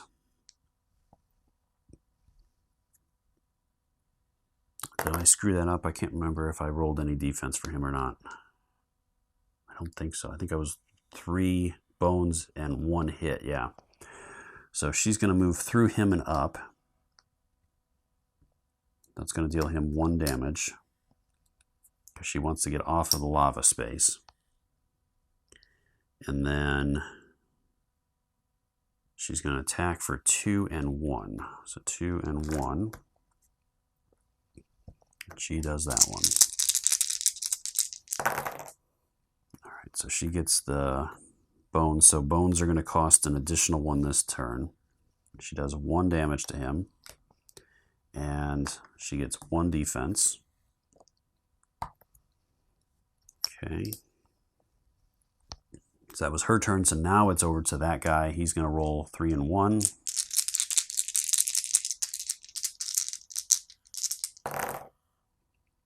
He gets the bones back. He gets his defense back, and he's doing 2 damage to her. Okay. And her space is still on fire. Or has lava on it. So she's got 4 hit points now. Holding on. And now it's over to Filament. All right, so he's done his stuff. We're going to have a couple more. We're going to have at least 1 baddie coming out. Be good. I think I want to move, though. I'm going to move off of there so I don't keep taking damage. So I'm going to roll the 2 attack dice. think I might want to target him just to try to get rid of him at this point, because he's just a pain in the butt. So I think I will target him. I used 1 deck, so I have 4 left. So I might as well I'm going to roll 1 there, and then I think I'm going to roll that. All right, so I got a bone. I do 1 damage, so that's going to take that down to 1. I can advance the, so that was the warp, so increase or decrease the round counter by up to that number.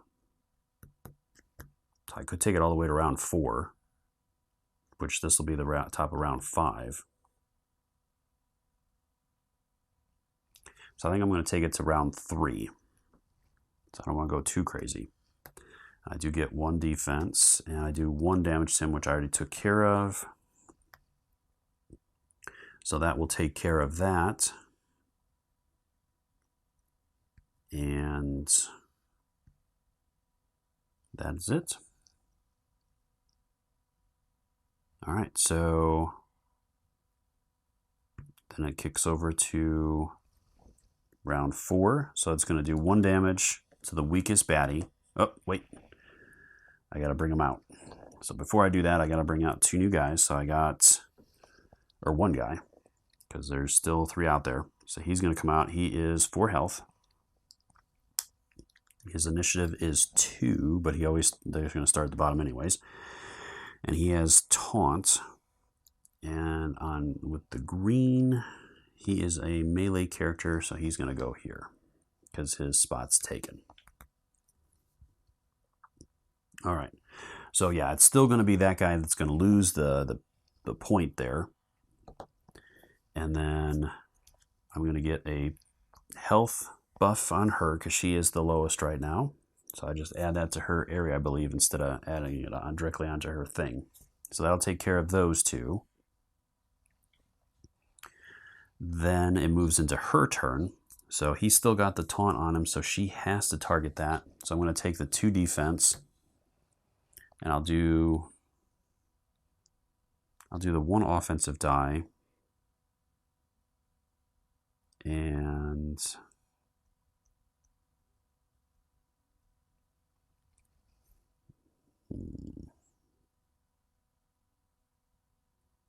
I'll do the sidestep.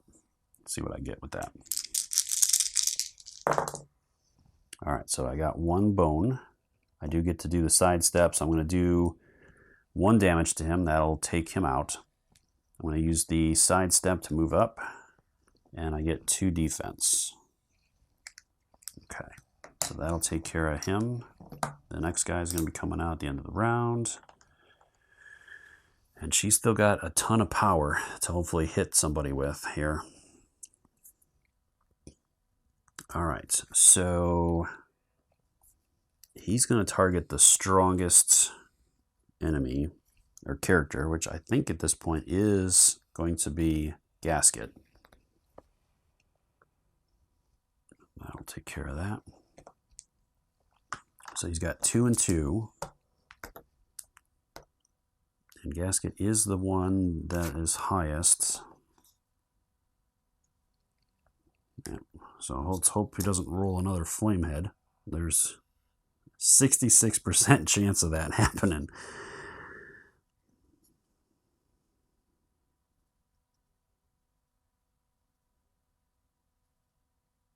Okay. So yeah, he's going to go after me. All right, so it's still that. He's going to get 1 defense. Oh, he does. Haven't been recovering on him either, so he's going to keep healing. And he does 3 damage, so I'm going to take 1. I take 2 damage from that. And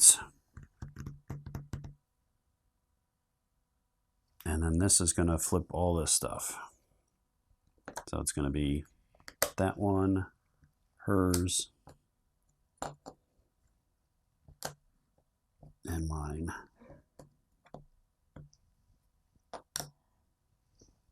And then his is okay. All right, and then with her,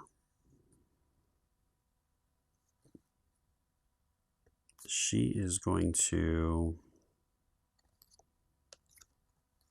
because it's her spot too, right? Let me double check that. Currently occupied by Roll and Gearlox. So then it is her turn to go. And she doesn't like being on those spaces. So if Roll's movement, she moves as many positions as possible to take the shortest route possible to an available rock position adjacent to the strongest opposing unit. Roll can move through other units, and each unit she moves through is dealt 1 damage. If there are no available rock positions adjacent to the strongest opposing unit, Roll does not move.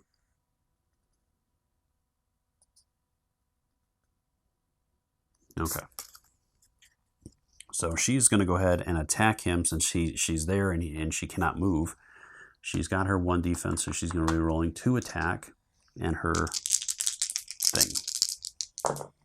All right, so she does 3 and the ticket, so poor Filament is going to lose his health again. All right, so 3, so he's going to take 1 off and 2 go away.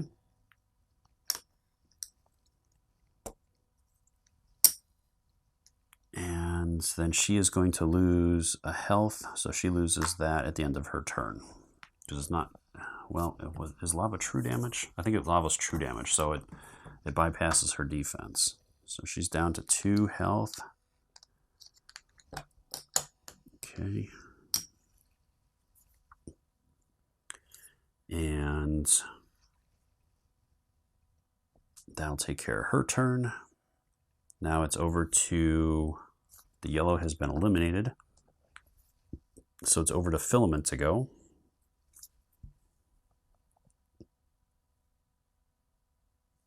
I think I've already kind of passed the point where I can use that. Rounds 1 are... All right, so yeah, no, I haven't yet, so I'm going to use that. I'm going to roll 1 defense. I'm going to roll 2 defense because I have enough now. I do have 5, so I can roll the 2 defense and the 2 offense and that die. Okay. All right, so I get 2 there. This is going to be locked there, so that'll help there, and I do 2 damage to Roll a rock, so I'll take care of him. All right, so that is all of that.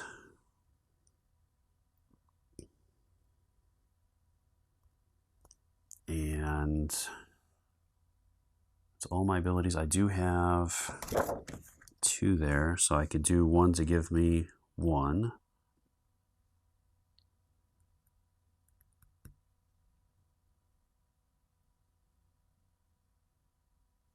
So I think I'm good with that.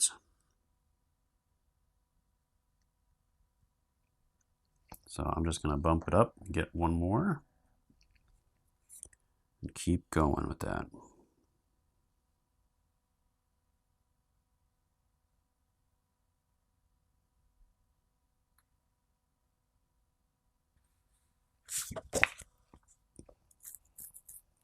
Okay, so that's going to take care of his turn. So then this guy's going to go, and he's attacking her because he's adjacent to her. And she is actually the weakest unit as well, so it doesn't, so that's okay. All right, so 1 and 1. He does 1 damage, so she has no defense, and he's got 2 defense. All right, and then the next baddie is going to come out. So this guy is coming out at the bottom here. And he's got 4 health as well. And he is a melee character. And he's normally going to be going there. So the only melee spot is over here. All right, then it is round 5. So first off, both of those are going to trigger. So, and then we also, no, that didn't go off. All right, so Chrono Trigger at the start of each round, deal 1 damage to the weakest baddie. If it's round number 5, based on that, instead exhaust this die and deal damage to any baddie equal to half of the damage rounded down. rounded up. So I can do 3 damage to one of the baddies.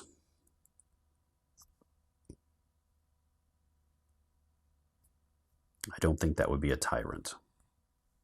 That would be really cool, but I don't think so. So I'm just going to hit this guy for 3.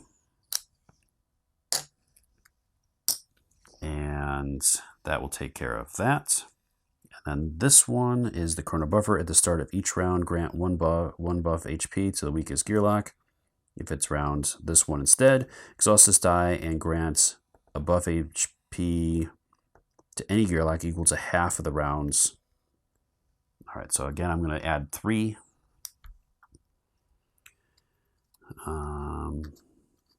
And with Rock being down there, I think I'm going to just add it to Filament there. And he should have taken a damage, so I'm going to take 1 off. Keep forgetting to do that for the lava. So that takes care of that one. And then this will trigger at the end of his turn. All right. So now it's over to her to go.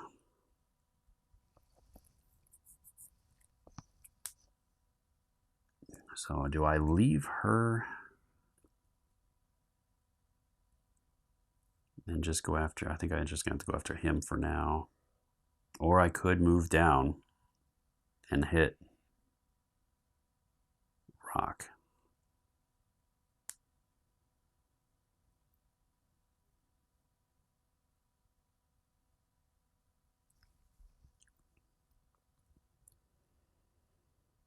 I think that might be the good choice and just take him out completely. And just suffer the damage. So yeah, I'm going to move down for 1. So that leaves me with 3 dice. I can have 2 defense. And then I have... Okay.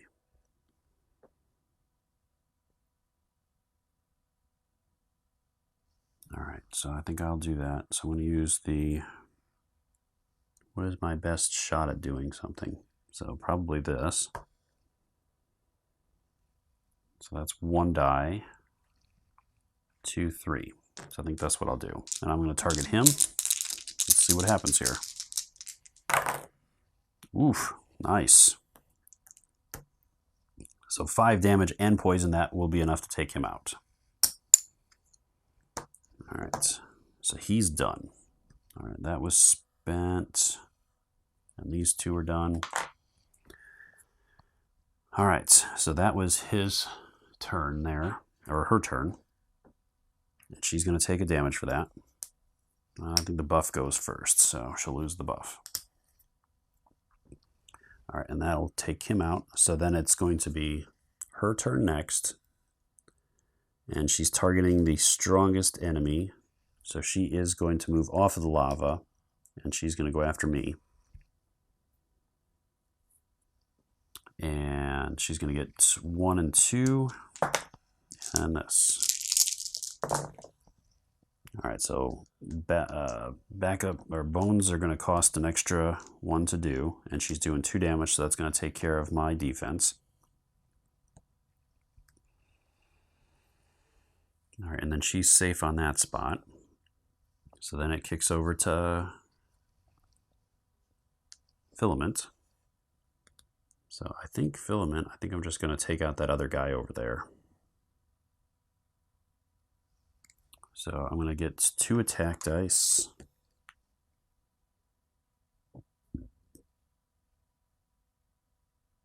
And I'm going to move 1, 2, and 3. So I don't have to keep taking damage. And that'll take care of that one. So he's down. And that will remove this. So then it's just going to leave the green guy. And he's going to move down and attack her. Because she is the weakest that he can reach. Because technically, he's higher. Oh, and I ended my turn, so with that one. You may additionally exhaust this die to heal any gear lock 3 HP. And he's got plenty on him, so I'm going to heal her instead. So she's going to be at max health. And that'll get us through all that stuff. All right. So he's going to attack. He's already got the 1 on him, and he's got 1 there. And he does 1 damage to her. All right. So that is everybody. So now it's going to be the exhaustion step. So this will have effects. All right, so this is going to trigger now. So everybody takes 1. And he ended his turn on fire. So that'll actually take care of her at the beginning of the round. So now she's out. And each one of us takes 1. And he loses 1 off of that. All right. So then it goes to her, or to Gale. So she's going to move up for 1. Or actually, I can stay there because I do have the gas gun. And I'm going to hit him for everything I got. So I'm going to get 1 there, 2, 3, and 4. See what I can get with this. All right, so I got bones. And then these. So I'm doing 1 damage to him there, 1 damage to him there, and that will take care of his defense. And then this one, the disruptor, is deal damage to an adjacent baddie, then place on the baddie until the end of the baddie's next turn. Its defensive status is reduced by that number. So that actually takes him out. And that finishes the round. And that is the game, as we have defeated the Tyrants. I don't think there's like a backstory for that or anything, right? Nope. All baddies must be defeated for the encounter to be successful. Yep. So I pulled it off. I think I did everything correctly on that, hopefully. So that is everything. So I was able to end off with 4 points on Gearlock, or Filament, as he had the 2 buffer HP, and then she did very well. She would have had 1 more down at the end of her turn, but she would have had 5 health at the end of that. So that was quite the run. Well, I was able to take down Rock and Roll and make it out of here alive, so I had a great time and it was a good mission. I hope you found the video entertaining, and let me know in the comments down below if you noticed if I did anything wrong. I know I made a few little mistakes, but I don't think I made any major mistakes or game-changing mistakes. But let me know in the comments down below if you noticed if I did anything wrong. I love hearing from you. Also, let me know with the Gearlocks if you've played them and what your thoughts are on them, and if you would have built them differently than I did or had made different choices. I'd love to hear from you, and these guys can be tailored in a number of different ways, so it's really interesting to see what others come up with as well. So let me know as well if there's any other coverage on this one that you would like to see, more playthroughs, or if you want me to do a teaching video on this or whatnot. I love starting a conversation down below. And until next time, I'll see you later.